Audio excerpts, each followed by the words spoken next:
Today we're making a wreath bow.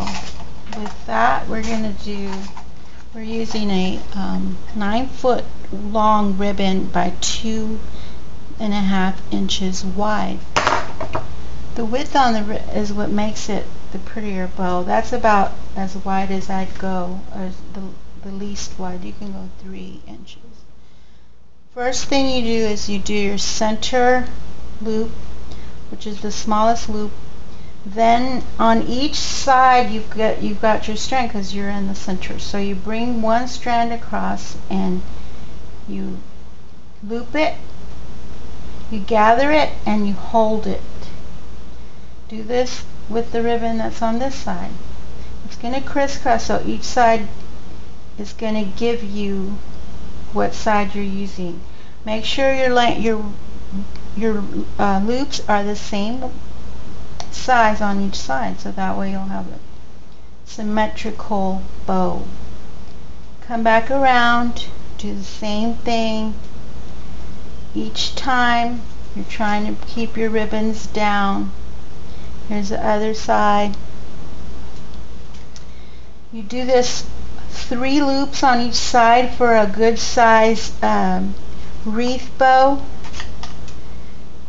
This is what we're going to end up with on our bows. And here's the last side. The last loop is this one.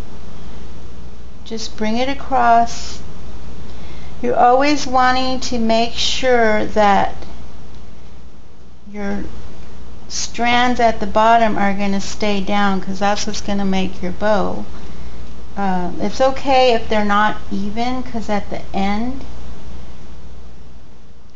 if they're too uneven, that means your little loops aren't even and your bow might not look good. So there you go. This is wired ribbon. It's the best ribbon to use for bows, because then with the wire you can what you do at the end is you've got it all gathered.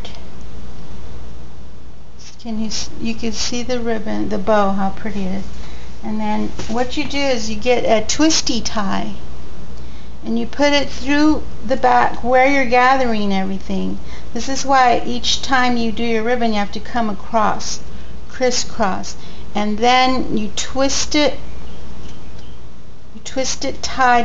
tightly, and these 2 ends on your twisty tie is what is going to go on your wreath. This is my spiderweb wreath, and I'm twisting my ties. This is just a spiderweb that I bought at the Dollar Tree. And it can really make a pretty wreath if you are. And there's the bow, and what you do at the end of when your bow's done, make sure that your little strands are down. What I always do at the end is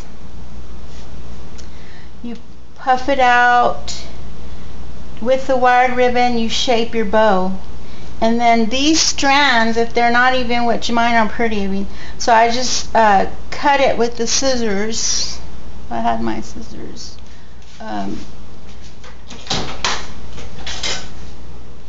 just cut the edges of each one at a diagonal.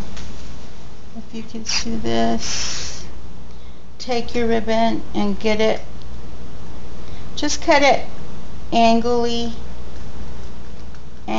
so it'll look pretty, like a pretty bow.